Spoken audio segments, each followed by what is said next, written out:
Hey, what's going on, folks? Welcome back to the Real Legend of Gaming. We are here with a brand new series that we decided to start doing for Madden 18. As you folks know, I am in an online franchise league called the Franchise Kings. Shout out to you guys, of course. And this time around, they've given me the Buffalo Bills. So we're going to show you every step we take to rebuild the Buffalo Bills. And with my GM skills, which I think are pretty good, mixed with my pretty bad player skills, we hope to bring them to the playoffs. So right off the bat, we're going to analyze our team. Looking at Jordan Matthews, age 25, pretty decent stats. He's someone that I want to try to extend and sign for at least a 3-year deal until he's like 28 years old, where they start declining a bit. As you see, the contract is still good, but he's on the last year in that contract. So we're definitely going to renegotiate and try to keep him on board. I mean, the kid is nasty, especially in real life. You guys already know. On the issues, he drops a lot of passes. So we got to, look into areas to improve that as well. But, for $2.8 million a season, he's a bargain this year. Speed is a 90, route run is an 85, spectacular catches an 86. We just got to work on some other items. His stamina's decent, but we can work on areas like elusiveness. We can figure it out. But I definitely want to keep him on board. Now we got Shady McCoy, 29 years old. So this is somebody I'm definitely going to try to move towards the end of the season. Try to get some draft picks for next year. The real life Buffalo Bills have been trading away a lot of players too. Shady's at 3 years, $30 million. Very expensive. So we're going to try to get some value for him, obviously.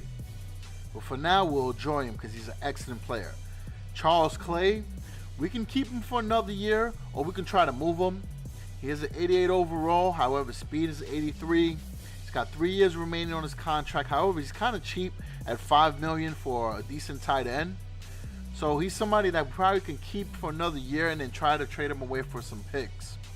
Tyrod Taylor, same thing, he's 28 years old. He's a good quarterback, but is he good enough to be on my team? He has a high price tag of $11 million, and next year he will cost me $12 million. So Tyrod Taylor could be a trade candidate by the end of the season as well. Now on the defense side, we got Marcel Darius, 27 years old, pretty solid. I think I want to keep him for another 2-3 years because, as you folks know, it's hard to find really good defensive tackles in the game, especially through the draft. Now at full safety, we got Hyde, who's at an 88 speed. It's not bad, but he's 26 years old, so he's more on a decline rather than it going up. So, we'll keep him for another couple years and try to draft another full safety. But if you look at my full safeties, my strong safety, and my cornerbacks, they're going to get exposed a lot by the wide receivers. A lot of them are very slow. Look at Poyer, 77. Now, 22 years old, White with a 90 speed is solid with a quick development. So we're going to focus on training him every week. So along with him and Matthews, we're going to train our core right there. So we got some 2 decent young talent. Sharice White is 30 years old, 90 speed, but this will be his last season with us. We will let him go through free agency. So as far as week 1, this is the preseason. So we're going to go into just a regular free practice, and we're going to try out some plays that I kind of feel like I want to add them to my playbook and use them this season. All right, so we're going to go with a gun spread Y slot. Play will be Y seam, and we're going to go against a random play on the defense. And we're going to show you a couple highlights of me using this play and see how it plays out. We're going to go first against Tampa 2. That's a common play that's used a lot, so let's see how we do. All right, so we get the ball in. Immediately with Tyrod Taylor, you can exploit his excellent scrambling ability. And with this play here against the Tampa 2, you're able to go right up that middle with no problem. And look, we tested it out a few times. It works like a charm. So that's something that I'm going to use a lot. Obviously not every play, but if as soon as I see that Y seam come up and I see that they're playing a cover 2, we're either going to run up the middle or toss it to the side to our running back, McCoy, who we already know is solid, or throw it up the middle to our wide receiver that's cutting. So this is a pretty solid play, and I definitely want to add this to my playbook. Look at that. Pretty legit, folks. And there we go again. Nice scramble. And if you don't have it, just wait for your wide receiver to cut, hit him at the middle. It works like a charm. Really was digging that play. So now we're going to do pistol bunch tight end. And we're going to go with the Saints flood. And this time we're going against random defense. So the play will change every time.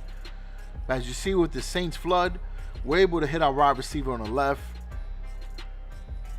He's able to run up the field with no problem. And McCoy is very, very good. He's great at catching. And he's got really good speed. So it definitely helps if you have a pass catching running back. And this time around, you're able to create enough space where you can scramble.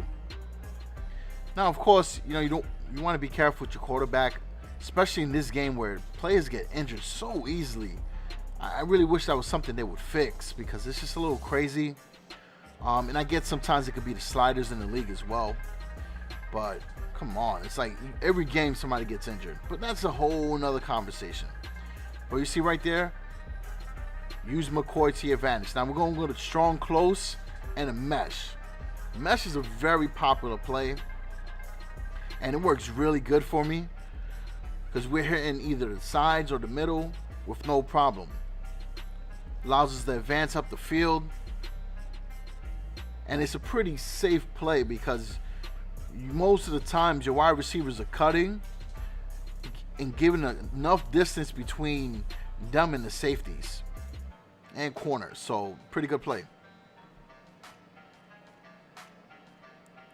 So we'll go over it again. Have a little space, bang, right there. It's not like a big yardage play, but it'll be enough to get you a first down. And if you get enough space and your wide receiver is able to dodge the blocks like right there, then you can get more yards after the catch. See, just like that.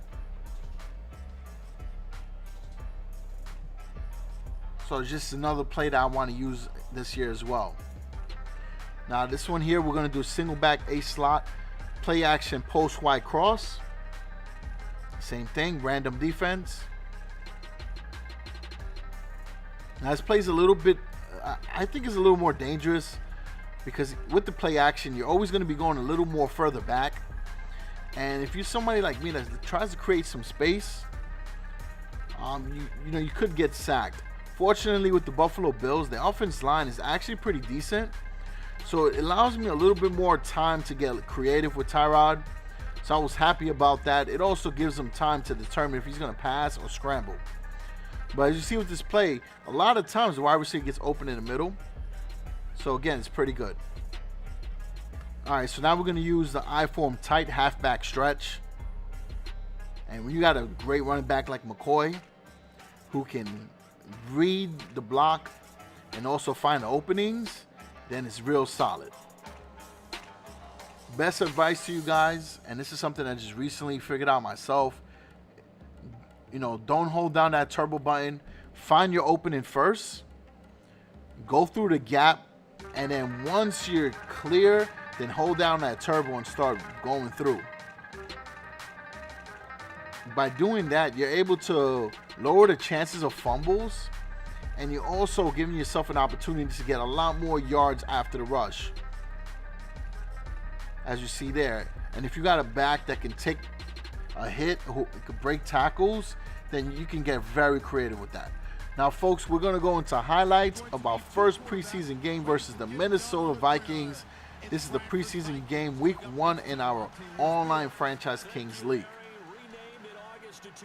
Now, the Vikings user is really good. He made the playoffs last year, so this is great practice for me.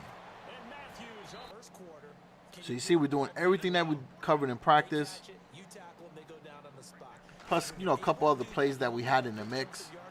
But we're just taking our time, reading the open opportunities that are there, and just trying to be accurate with the passes.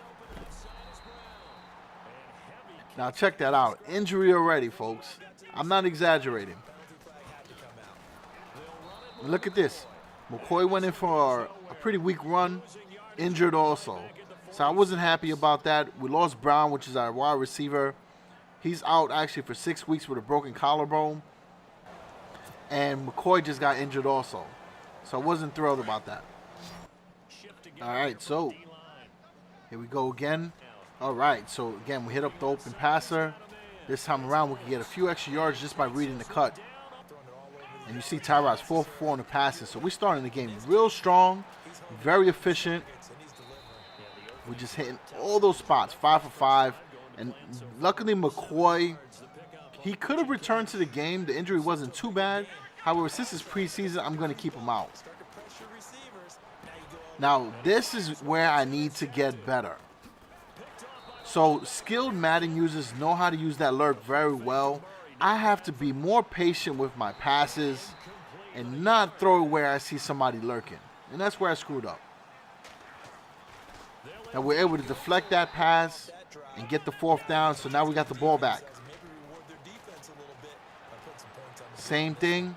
We're going to play the entire field. McCoy breaks the tackles, moving up along the red zone.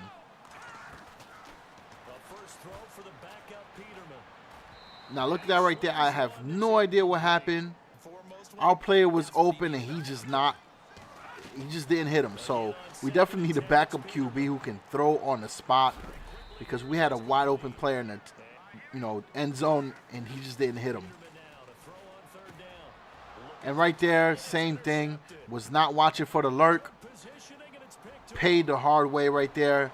We just gave them a touchdown with incredible yardage. It was not a pick 6 because we do tackle them, which we were lucky that happened. But, it's just mistakes like that that cost you a game, because, look, we end up giving up an easy touchdown. So now we got the ball back. We're down 7. That is always a bad thing, right? Because you don't want to be down at all. So same gameplay. And we'll continue with the same plan. Right there, see? We're able to beat the defender and get more yards after that catch. Use a couple moves and worked out in our favor. So we're pushing very good up the field. And I think I felt very comfortable with the way we did that during the game. I mean, we had that interception. We had that run right there. Fortunately, the fumble was outside, out of bounds. But nonetheless, I feel real good with how we moved up the field. So that's definitely an improvement for me from last year, because last year I just wasn't getting a lot done. Now, this is another area opportunity for myself also, the field goals. Look at this. Way off. I was in a very comfortable spot to get the field goal, and I just couldn't get it done. Now, the Vikings did a great job right there reading my defensive play. They were able to capture a lot of yardage on that pass. And again, same thing. So they're a very good user, and I'm excited to play them again, because it's always good playing against better players. That's how you improve.